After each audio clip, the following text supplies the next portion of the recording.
बस भाई बस, गाड़ी रोक दो, मेरे साले का घर आ गया। अरे दीदी, जीजाजी, आप लोग आ गए। कैसे हैं जीजाजी? अरे वो सब बाद में, पहले टैक्सी वाले के पैसे चुकता कर, इसे बहुत जल्दी है। हाँ हाँ जीजाजी, मैं अभी पैसे दे देता हूँ। टैक्सी वाले भैया, कितने पैसे हुए आपके?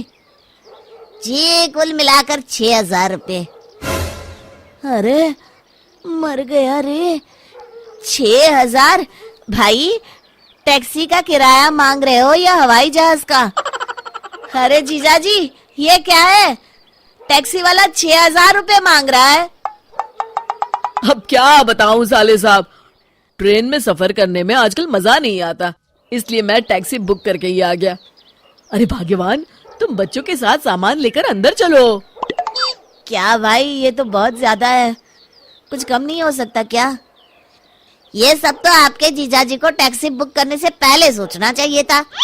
एक शहर से दूसरे शहर टैक्सी लेकर जाओगे तो इतने तो पैसे लगेंगे ना। मेरे पास समय नहीं है, जल्दी मेरे पैसे दो। ठीक है देता हूँ। मनोज मजबूर होकर टैक्सी वाले को पैसे दे देता है। फिर शाम को जब सब लोग खाना खा के उठते हैं, जीजाजी, ये आपका कमरा है। ओह, ये कमरा कुछ ठीक नहीं है। वो कमरा किसका है? वो मेरा कमरा है। हाँ, वो कमरा ठीक है। चलो बच्चों, हम वहां सोएंगे। अगली सुबह, अरे मालती, मेरी कार कहाँ चली गई? आपकी कार सुबह सुबह जीजाजी बाहर घूमने के लिए लेकर चले गए। अरे जीजाजी बिना बस में भी तो जा सकते थे, अब मैं ऑफिस कैसे जाऊंगा? तभी वहां मनोज की दीदी रेणुका आ जाती है।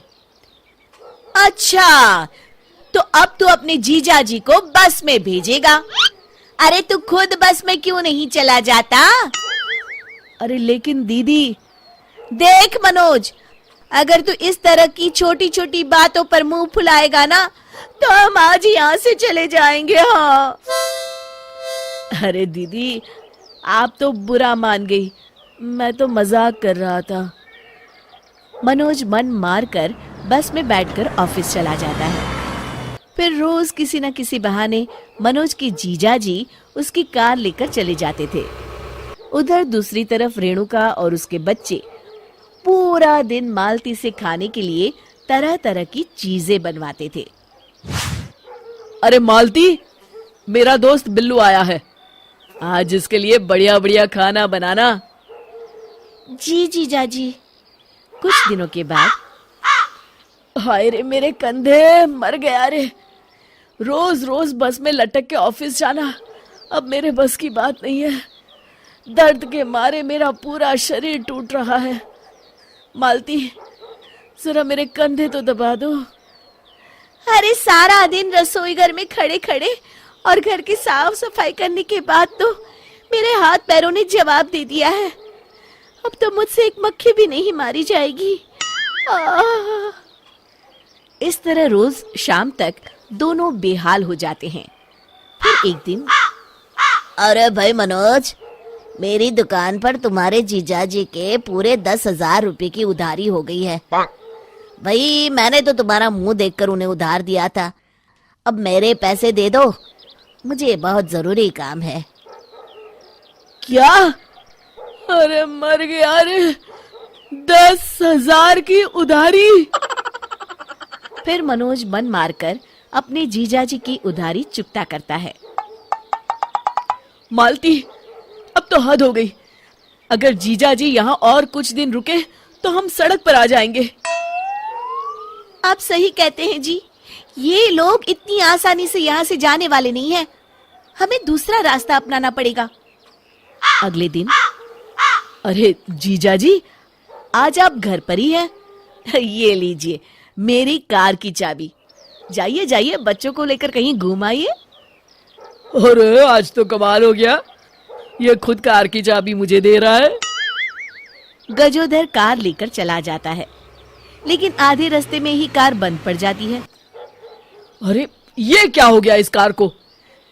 ये तो पूरा सुनसान इलाका है, यहाँ तो दूर दूर तक कोई नजर नहीं आ रहा। अरे मर गया, अब क्या करूं? फिर गजोधर किसी तरह घर पहुंचता है। मनोज, ये तुम्हारी कार की चाबी। आज के बाद मैं इसे हाथ नहीं लगाऊंगा। हाँ। अगली सुबह। हाँ भाई मनोज, मालती कहाँ है? अभी तक नाश्ता नहीं लाई। अरे जीजा जी, कल रात मालती गिर गई थी। तब से मालती को कुछ भी दिखाई नहीं दे रहा। मैंने डॉक्टर भी बुलाया है। तभी वहां डॉक्टर साहब आते हैं और मालती की आंखों की जांच करने लगते हैं। हाँ भाई डॉक्टर, क्या बीमारी है, कुछ पता चला? मनोज, ये आदमी कौन है जो इतनी बदतमीजी से बात कर रहा है? डॉक्टर साहब, ये मेरे जीजा जी हैं।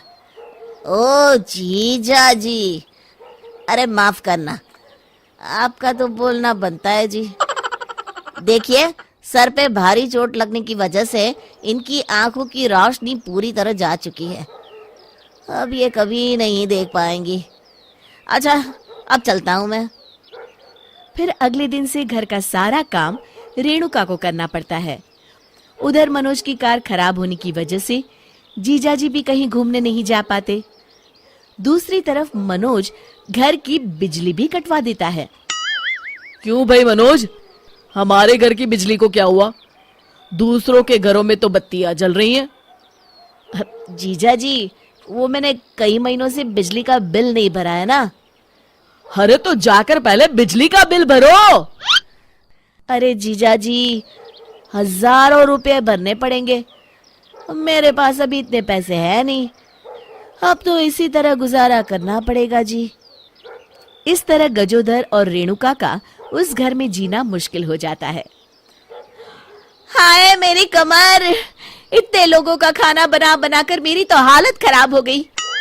ये बच्चे सारा दिन बुआ ये बना दो, बुआ वो बना दो कहकर मेरी जान खाते रहते हैं। ऊपर से बिजली भी नहीं है। तुम सही कहती हो, सारी रात गर्मी में मच्छर काटते रहते हैं। ऊपर से मनोज की कार भी खराब है। अब यहाँ रहने में कोई मजा नहीं है। मजा तो अब यहाँ रहना किसी सजा से कम नहीं है। हम कल ही यहाँ से चले जाते हैं। हाँ हाँ, कल ही चलते हैं। अगले दिन मनोज की जीजाजी और दीदी घर छोड़कर चले जाते हैं।